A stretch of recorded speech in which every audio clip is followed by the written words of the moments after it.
There's two ways we can go, right?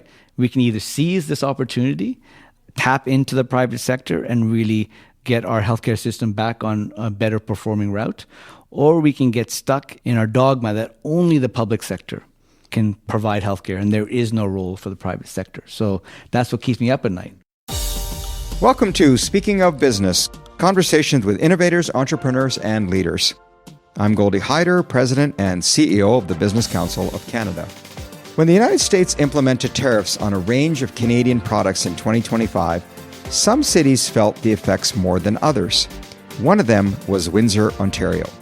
With an economy closely tied to the auto industry, many people felt worried about the impact tariffs could have on their lives and livelihoods.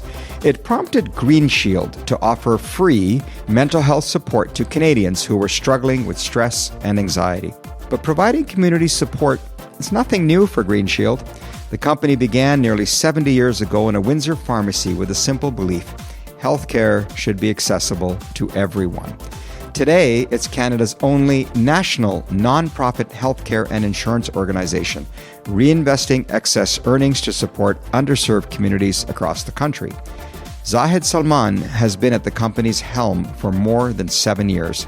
As president and CEO, he has helped grow the company while continuing to advance GreenShield's mission of better health for all.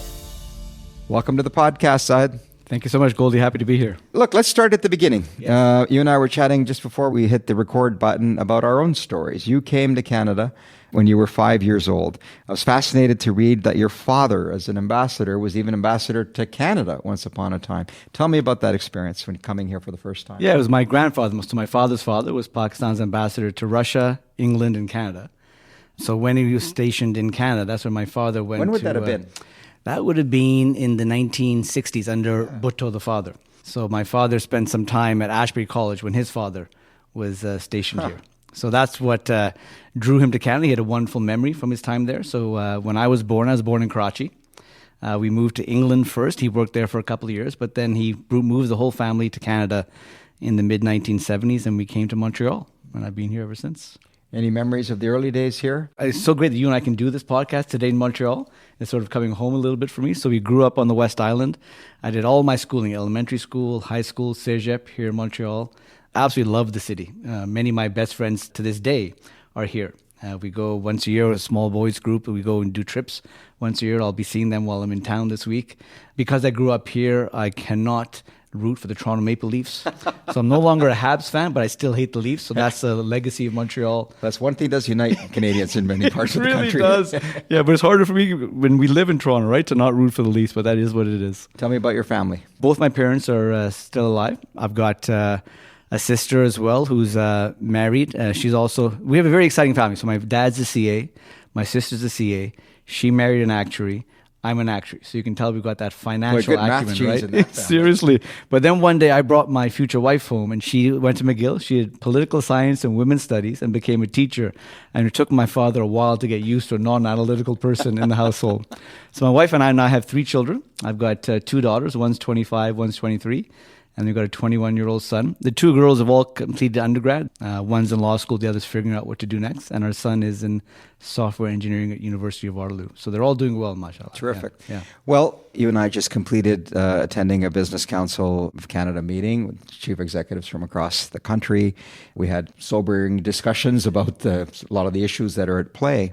One of the things that seemed to come across a little bit more was how concerned people seem to be about the state of young people in Canada, the youth of Canada. Yes. Their sense of life is not affordable. Life is going to be hard. I don't have the same opportunities. And I'm leading into the conversation about mental health and so forth. Yes. But tell me, do you hear about that? Do you feel that? I talk to my girls. You must talk to your kids. What's your sense of where young people are today? Yeah, I think there's a lot more anxiety in general about their future. They're doing all the things they were told to, go to university, getting a degree in an area where they can get employed, finding employment. But still, can they really afford to build that house, build that life by themselves, independent of support from their parents? So I hear that a lot, not just from my kids, but from parents of other children too. And you've seen that, to your point, around mental health, right? We're estimating now that 1 out of 2 Canadians will probably have a mental illness at some point in their lives. And beyond full mental illness, just the pressures and the anxiety that causes and needing to build more resilience in society to handle mental health and all the pressures that the young generation faces today. Think about social media and all those things that we didn't have to deal with, right, when we were their age. So it is a concern, and we're seeing it. Well, I think we'll come back into that theme, but let me just, I talked about you. Let's talk about the company that you run.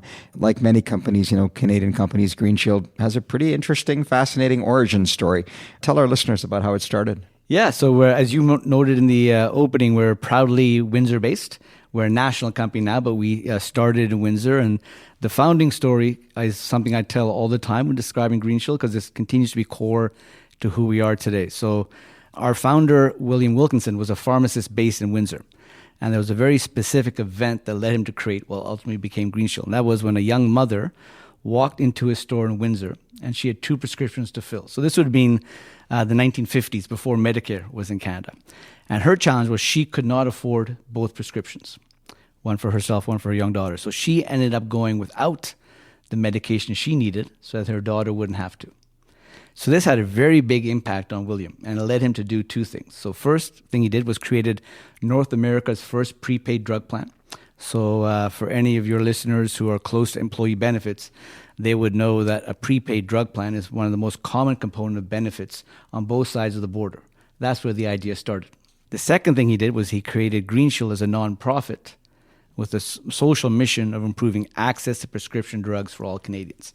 And that notion of being there for a broader social mission around improving access to healthcare continues to be something that guides us 70 years later almost. So tell me how the company's evolved then. Where are you now and where are you going, I suppose, more importantly? Yeah, for sure. So, the company grew, from those humble beginnings, almost 7 years in now.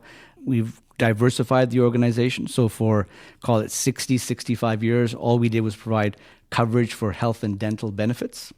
That led to some good growth. So it took about 50 years, all organic growth, and the company hit $1 billion in gross revenue for the first time. Then 10 years later in 2017, we hit $2 billion of revenue. Then we started to implement this diversification strategy. We believed in this concept of not just improving access by providing insurance coverage, but by improving access to healthcare by actually delivering the healthcare services for which we were covering under insurance plans. So it's this notion of coverage and care together, or the vernacular we're using nowadays is payer-provider. The payer is the stuff an insurance company does around paying claims, and the provider is this provision of healthcare services. So bundling the both together to really reinvent the patient experience.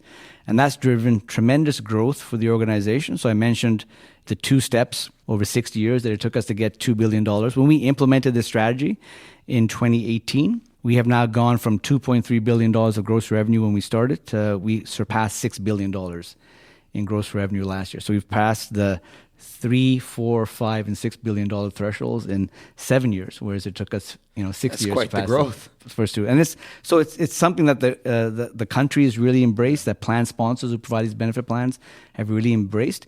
And it's comes at a time when our Canadian healthcare system is struggling. I was going to say that. That's right? That's the niche. Meeting the moment. That's the need that we're filling, is some of the gaps in our publicly funded healthcare system. Help us understand the operating model, if you will, because the company is rather unique in that. It is. Yeah, so we're proudly structured as a nonprofit. And oftentimes when I share that story, people say to me, well, that means you're not really a business, are you? So I always try and say, no, in fact, it's the actual opposite, right? Because all of our social good that we do comes from the business earnings that we generate. So as a nonprofit at the very top of our structure, we're a non-share capital entity, right? So we have no external shareholders. So we then, instead of dividending back out to shareholders, we dividend our excess earnings back out to local communities to run these social impact programs that are core to us, right? So we have these operating businesses: insurance, healthcare, administration. These are for-profit companies owned by a holding company. In each of those for-profit companies, we compete head-to-head against some very large for-profit companies. We compete on all the same commercial metrics.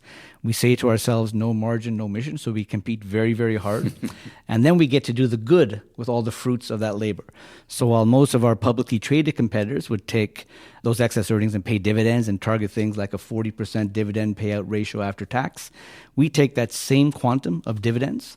So it's called a 15 to 20% pre-tax, which is about 40% after tax. And that's what we use to fund social impact causes. So we had, over this period where we experienced significant growth, also our primary objective was to take that growth and reinvest $75 million over the strategic planning period to improve the health and well-being of 1 million Canadians and invest in social impact programs around mental health, around essential medicines, around chronic disease management and oral health. So areas that are core to our business where we have a right to play and where we have service capability in addition to financial capacity to advance the social mission. So we're very proud that we have helped 1 million Canadians improve their health and well-being through the period of this high-growth strategic plan. We're even more ambitious now as we look ahead to 2030. So we think that by 2030, we can double the size of the company a second time. But by doing so, we can enhance the level of social impact even more. So our social impact targets for 2030 is invest $200 million to improve the health and well-being of 3 million Canadians, an incremental 3 million over the million that we improved through the 2025 plan.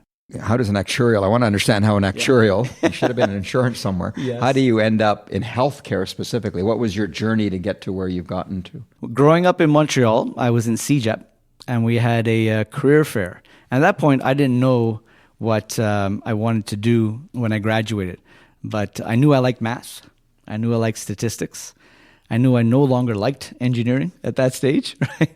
And it was just by happenstance that we had a career fair where this actuary came. I said, well, what the heck is an actuary? I'd never even heard of it before. And he said, oh, well, we combine mathematics and statistics to serve clients. I said, well, that sounds cool. Those are the two areas I'm really interested in. Then I saw in the Jobs Almanac this year, this would be in the mid to late 1980s, that the actuarial profession was ranked the number one profession in the Jobs Almanac. Wow. In terms of opportunity, in terms of compensation, in terms of work-life balance. Many of that stuff ended up being untrue once I got into it, but hey, it drew me into the profession. So I started as a pension actuary, consulting to clients. As I was consulting around pensions, it was common to start consulting around group benefits and healthcare and things like that. So that's where some of the interest came. The social impact part. So my whole career before GreenShield was working in publicly traded companies, but I always had this passion for doing broader social good, and that really came from the experience of my grandparents. So as a typical South Asian family, what happens when the grandparents get older, they often come and live with the parents. So all four of my grandparents over time moved from Pakistan to Montreal to live with us in the same house in Montreal, and two of them were afflicted by Alzheimer's. So wanting to help people afflicted from Alzheimer's or other significant healthcare issues is something that was ingrained in me from a young age, watching what my parents went through. So at GreenShield, I got to do both. I got to combine my passion for business with my passion for doing social good around healthcare. We started off talking about immigration and being an immigrant to Canada. I want to return to that theme because as we continue to hear from our colleagues across this country, this is a big issue. Yes. The issue of immigration, the loss of consensus on that issue. I still believe it's a quality, not a quantity. Like they want to focus on the quality of the people that are coming. You know, we have labor challenges, foreign skills accreditation, labor mobility issues. How is your business addressing those issues while we have this other issue of artificial intelligence coming in, affecting the nature of work, the kind of skills that we need? It seems like a lot's going on with a core piece of everybody's business, which is my talent. Absolutely. Yeah, we're fortunate to have a very diverse workforce at GreenShield. So we're almost 2,000 people now across the country. Across the country, Yeah. About 2/3 of those would be women. And many of the 2,000 would be racialized individuals as well, many of whom are immigrants to Canada. So I think immigration needs to be disciplined, but it's a good thing, right? You think about not just talent capacity, but you also think about the aging population, right? How are we going to fund healthcare? How are we going to fund retirement plans if the population is aging and the workforce is declining? Who's going to work in healthcare? Exactly, right? So we need to find a way to successfully onboard the right level of immigration, sustain the things that we as Canadians view as very valuable, right? At the same time now, technology enables us to think of the workforce a little bit differently, right? Like there are some tasks that are very manual that perhaps we can automate to allow people to really add value in the roles and jobs and functions that they can add the most value in. So we're thinking about how can we use AI to enable people. So sort of the thought of, you've probably heard the saying, AI isn't coming for your job, it's coming to your job to make you better at doing your job. So we're trying to think about how do we do that and really enhance the capability of our talent as opposed to AI being a risk for jobs, right? Because we're a unionized workforce. Right. So you can think about how our union Unifor would naturally be concerned around what impact could AI have on job security. So we regularly talk to them and try and involve them actively in the use cases that we're thinking about from an AI perspective and give them comfort that they're not there to eliminate jobs, they're there to streamline the tasks that the people do. Let's explore that, the relationship between business and labor. Yes. Right? It seems to be functioning well for you. What makes it so? We have such deep history with organized labor that it's been a critical part of GreenShield's success. So when William Wilkinson came up with that prepaid drug plan, it was very hard for him to find employers who would adopt that in their benefits plan. So at that time in Windsor, automotive was already a very large industry. This is a time that predates the Canadian Auto Workers, but you had the United Auto Workers Union was active in Canada, in Windsor, given that was a big industry there. And our founder, William Wilkinson, worked with the leader of the United Auto Workers in Windsor to say, look, I've got this really cool concept around being able to provide access to affordable medication in employer-sponsored plans. And you represent GM, Ford, and Chrysler. I think this could help all of you. Can you help me convince those employers to adopt it in their benefit plans? And that head of, was known as UAW at the time, said, sure, absolutely. But there was a quid pro quo. So the quid pro quo was we needed to let the UAW unionize our workforce. So some of our roles from that day on became unionized. Claims, contact centers, some of the IT roles. And it formed this basis of a wonderful partnership. So not only did our founder get his benefits plan design into those three employers, but think about all the adjacent employers in the automotive sector. And we became the go-to provider for that. So Unifor helped us grow. And we've had a very collaborative relationship that way. So that's why there's very close ties between GreenShield, Windsor, and CAW/Unifor in particular. That's where it came from. Well, it's good you mentioned autos because I wanted to ask you about an op-ed that you wrote not too long ago, which was called Trade Wars Impact Mental Health. It was in the Windsor Star. Yeah. What made you write that? There's just a lot of stress in Windsor because so many people work in the automotive sector. And if you look at where the tariffs have really hit hard, that's one of the sectors where the tariffs have had real immediate impact on job security. And we're fortunate because our business is only in Canada. We haven't been as directly impacted by the tariffs. Yes, we do have some clients, particularly in the automotive sector, who have been impacted, but overall we're quite diversified from a client perspective. So our business has continued to remain resilient and strong through this period of uncertainty. So we wanted to give back and really support those who are going through the anxiety that this trade war is causing, right? So given we're in the business of mental health, we have said we'll take a few of our counseling sessions and give those free of charge to anyone who is experiencing anxiety but doesn't have access to mental health supports. And we really want to do it initially with a focus on the Windsor-based community, but then we expanded it right across the country. Why mental health? I mean, there's so many things out there, right? It could have been hunger, it could have been poverty, Absolutely. It could have been all kinds of, what made you go to mental health? Yeah, so our business model, you asked a little about it earlier. So there's this professor at Harvard Business School by the name of Michael Porter. And he came up with this concept of creating shared value, right? It's sort of, in his mind back in 2011, it was the evolution of philanthropy or the evolution of corporate social responsibility, which were good things, but they're really just dollars that you contributed to a cause that may or may not have been tied to your business, right? The notion of creating shared value is that the business and your social impact activities are in lockstep. One supports the other. So the better my business does, the stronger force for good I can be. The stronger force for good that I am, more clients will want to buy my services, which then completes the circle of as I grow, I'll have more money to do more good with. So that combination was critical. So when we thought about diversifying, we wanted to go in areas that are core to our social mission. And our social mission around better health for all. So what healthcare services could we have a right to play in with relevance? Well, it would be the healthcare services for which we provide insurance coverage or that are in high demand by benefit plans. Mental health is in huge demand by benefit plans, right? As the stigma has started to lift around mental health, employers have been providing access to more and more supports because there's high employee demand. And there's ROI for employers. There's a study by Deloitte that shows there's a 2-to-1 ROI on any spend an employer makes in a mental health program. They'll get that back and improve workforce productivity. So there was a business need for us to get in, and it helped us solve a social problem aligned with our social mission. That's why we chose mental health. Truly win-win. And we just recently launched what we hope is going to become a very impactful program focused on youth mental health. So this would be youth from the age of 15 to 29. Many of them are in a high school or post-secondary institution. You think about the stresses that they go through. We'll bring our counseling and therapy services and our financial capacity to bear, but we partner with some of the best-known youth mental health organizations in the country, like Jack.org, like Tel Jeune here in Quebec. We partner with Indigenous and Black mental health organizations as well to make sure there's an inclusive aspect to the care.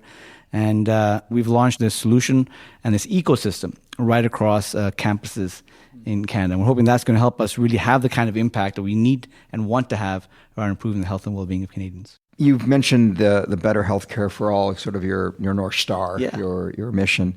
For many CEOs, the importance of getting the corporate culture right is so key. Talk to us about how you at GreenShield and you as a CEO approach corporate culture.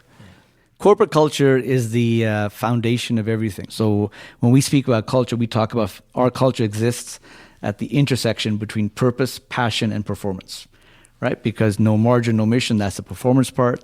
The purpose is why we're doing this, for better health for all. And the passion that our employees get from fulfilling a broader purpose beyond enriching shareholders is really what brings the passion to allow us to succeed. So when we started the diversification journey, we were very deliberate about how we wanted our culture to evolve within that journey. So the first thing we said was we wanted to protect the parts of GreenShield that made us great for 60 years as just a health and dental provider. So those are things like starting with the social mission. So that wasn't going anywhere. And in fact, diversification was going to allow us to amplify the social mission with more impact. Everything done on a team basis.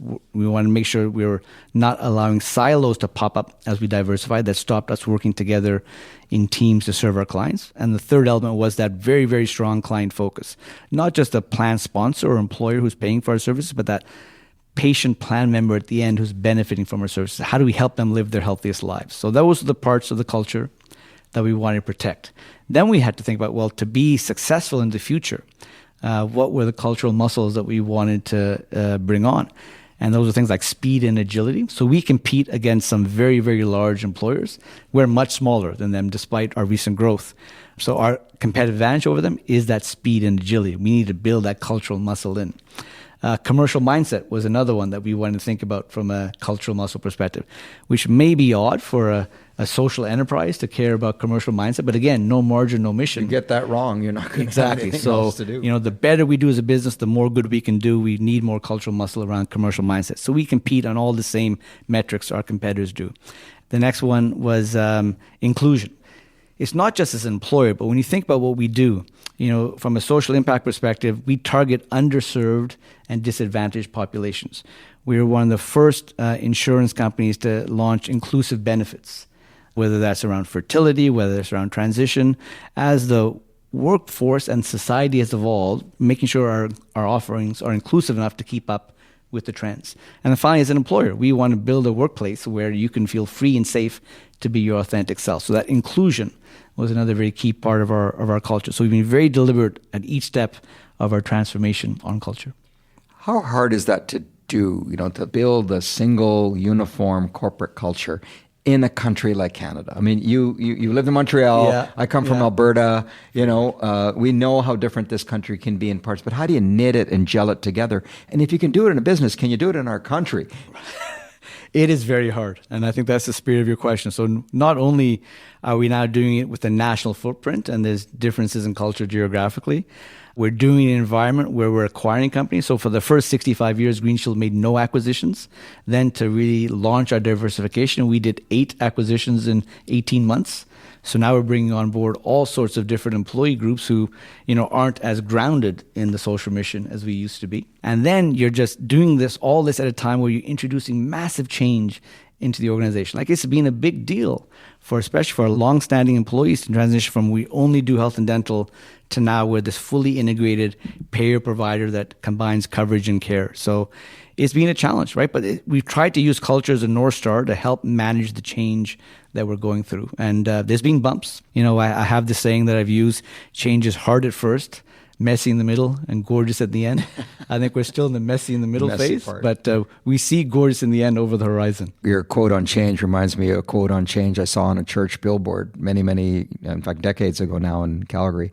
And it said, "The only one looking forward to change is a wet baby." I might have to use that one. Now, speaking of change, one of the big sort of taboo items in Canada is to discuss and debate our healthcare system, the future of our healthcare system, the need for optionality in our healthcare system. How are you navigating that question of what role private healthcare should play in our healthcare system, our universally funded healthcare system? Yeah. So there are so many benefits of our approach to healthcare in Canada, particularly when you compare us to other countries, right? There's this notion of a universal healthcare plan.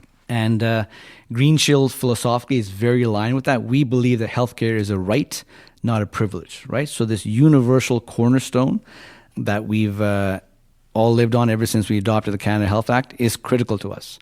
At the same time, I think we all have to recognize, and more and more people have recognized over the last several years, that our healthcare system is somewhat broken right now.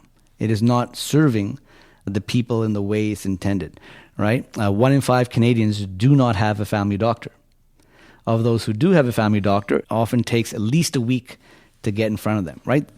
Having access to a waiting list is not access to healthcare. So what solutions are out there? Part of our problem is a human resources problem, right? So we absolutely need to get more healthcare practitioners into the system. That's going to take time.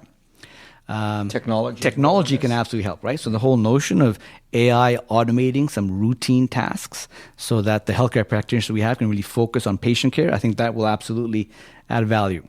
The other opportunity that lies out there is how can the private sector help enable the delivery of publicly funded care. So I'm not talking about you go and pay for this. I'm still talking about a universal publicly funded system, but the private sector enabling it because we have our innovation, we have our technology, we have our human resource capacity. We can bring all this to bear and it's right there, right? And I hope that GreenShield can be an example of how this can be done in the country because we're a nonprofit. And I think the fact that we're not a nonprofit makes us somewhat less offensive to some of the policymakers who would need to get on side with the notion of private sector supporting the delivery of publicly funded healthcare. And we're already doing it in a couple of cases. So in Ontario and Nova Scotia, we are the service provider who's delivering what they call internet-based cognitive behavioral therapy service. So this is mental health therapy paid for with your OHIP card in Ontario, but delivered by GreenShield. So why isn't there more and more opportunity for us to do things like that and add capacity to the system? There's a classic question you get asked is, what's keeping you up at night? Yeah. So what's keeping you up at night? Yeah, we're at this incredible inflection point. We spent the last day or so talking about it here at the Business Council of Canada meetings, and that applies to the healthcare system too. We are at this inflection point where we're recognizing the system needs fundamental change, where we're recognizing now for the first time since I've been in the industry that there is a potential role for the private sector to play to support it. There's 2 ways we can go, right? We can either seize this opportunity, tap into the private sector and really get our healthcare system back on a better performing route, or we can get stuck in our dogma that only the public sector can provide healthcare and there is no role for the private sector. So that's what keeps me up at night. Right? Where do you think Canadians are on that? What's your read of the pulse and the mood of Canadian public? Yeah, I think the whole reason now that there's more openness to even having a conversation around private sector supporting delivery of public funded healthcare is because Canadians are there, right? They want to get in front of a family doctor, right? And as long as there's no cost barrier to access, they don't care how it's delivered, right? And they want and recognize that change is needed because the system is not sustainable the way it's set up right now. Another thing that you talked about today that really resonated with me was the whole notion of regulatory burden, right? So if you ask me what worries do I have from an industry perspective, the regulatory burden on the life and health insurance industry in Canada has become overwhelming. So we've estimated that as an industry, so life and health insurance, that the regulatory burden cost our industry about $1.3 billion a year, which is 62% higher than it was in 2019. We estimate that as an industry, we're subject to about 40 different regulators in one country. 40. The C.D. Howe Institute did this study, the broader financial services industry, so this would include banks as well as the insurance companies. 22%, based on the C.D. Howe Institute study, 22% of payroll costs in financial services go to regulatory compliance. Do you know what that number is in the US? 2%. How do we compete? How do you compete? When What's ours the is impact 22 of that? versus What's 2. the impact of that on the customer, your patient? Exactly. Higher premiums, less innovation, more fragmented services. Because, we need to manage all these fragmented regulatory systems. And a 20-point spread's a big spread. It's huge. It's not a small. It's 10x, right? 2% versus 20%. So are you hopeful as you look forward about your business? With the new government in place, so, we've been talking to them regularly about regulatory burden, and they're saying all the right things, right? And I really do feel that with Prime Minister Mark Carney and the team he's assembled, that there's a desire for change and for addressing some of the biggest issues that are holding us back as a country. And I think it's not unique to life and health insurance, this notion of regulatory burden. So I think something will be done, Well, my dad likes to say the problem in Canada is there aren't enough problems, so we make them all up. Yeah. And there's this over-regulation is a great example of it. Yeah. Let's conclude before I get to the really tough part of the discussion on Canada itself. We talked earlier. We started off with we came to Canada. Yes. Fully utilized the opportunity that they give you. How are you feeling about Canada right now? What is it about Canada that makes you hope for the future? Yeah, I think from a hope perspective, I think some of the turbulent times of the last year or so have really woken us up and rallied us, right? There's a lot of division. Probably from a worldwide perspective, the thing that worries me the most is just the level of division that's there, right? But in some ways, what we've gone through in Canada last year or so seems to be uniting us and really thinking about what opportunities do we have to continue to, as you say, and I fully agree with it, right? Continue to have strong relationships with the United States because they're our biggest, most important partner, but then also look at what other kinds of relationships we can have that will allow Canadians to be successful well into the future, right? And alleviate some of the things we were talking about earlier around the younger generation and their fear for affordability and how will they be able to live their best lives given some of the pressures. So that's my hope. All right. On that note, as I mentioned, now we get to the really tough part of the podcast. This is the rapid fire question. Uh-oh. There are some right answers and there may be some wrong answers. If you really go off script, I'll have to call you out on it, but let's see where we go. Easy. Favorite food? My favorite food is probably Spanish tapas. Spanish tapas. Okay, Yes. We haven't had that answer before, I think. Best place to get a Windsor Pizza? Oh, we can spend hours talking about this, Goldy. So We'll have to come and have some then, it sounds like. I will personally escort you. So it's a bit of a controversial question since we're probably going to play this for others. I'm not going to pick the best. I'll tell you the most famous, which is the original, Antonino's. Because it's a big controversy in Windsor who's the best, but you'll never go wrong at Antonino's. Do you know why Windsor Pizza is so famous? No. So it's won many awards for best pizza in Canada. 1 year it won number 3 pizza in the world. So it's got a thin crust. For the pepperoni that they put on it, they shred it because, the circles of pepperoni, they attract the oil and the oil sits at the shredded pepperoni, the oil just evenly distributes. Local made cheese, that's supposed to be the best there is. And then something as particular as mushrooms. So many pizza makers put fresh mushrooms on their pizza, which when you heat it at high temperatures, it dries out. So in Windsor Pizza, they use canned mushrooms, which is fresh and tender when you heat it. So for all these reasons, this is why it's so famous, and you have to come and try some. I'm getting hungry. We talked a lot about mental health. Yeah. Let's ask you, what do you do to protect your own mental health? Yeah, so this is an area where I need to get better at because I grew up at a time where you didn't really talk much about mental health, right? There was a stigma around it. And this is where my kids, I think, have been excellent. Not just the business that I'm in at GreenShield, but how my kids proactively manage their mental health in the same way that I have for many years proactively managed my physical health. So just getting more deliberate about giving myself time to decompress, to get away from work, to engage in the stuff that really matters, which is friends and family. Those are some of the ways that I try and protect my mental health while I continue to spend long hours at work. Do you have a favorite sport? Favorite sports to play are any racket sports, so tennis, squash, slowly getting Nadal into or Federer? pickleball and padel. Oh, Federer. Okay, Federer, good answer. Yes. Well, the favorite sports to watch would be basketball and hockey. Do you have a favorite sport memory? Yeah, so I grew up in Montreal, as I said, and I used to be a huge Habs fan. And my favorite player was Guy Lafleur. The flower. So one day I got to meet him. Wow. And that's probably my best memory. I've got a signed jersey hanging in my house in Toronto. Fantastic. Yeah. Thank you for doing this. It's been a pleasure talking to you and learning a little bit more about GreenShield, but also thank you for what GreenShield does for Canadians. Your leadership is valued. Well, thank you for giving me a platform to share the story. It's been very enjoyable. Thank you, Goldy. Zahid Salman is President and CEO of GreenShield. Speaking of Business is a production of the Business Council of Canada. Our thanks to Jeff McKeldin for production help with this episode, and as always, Will McIntyre and the team at Pop-Up Podcasting. If you would like to hear more of our Speaking of Business conversations with innovators, leaders, and entrepreneurs, why not subscribe to our podcast? Search for Speaking of Business wherever you get your podcasts, or simply go to our website at thebusinesscouncil.ca. Yes, it's thebusinesscouncil.ca. Until next time, I'm Goldy Hyder. Thanks for joining us.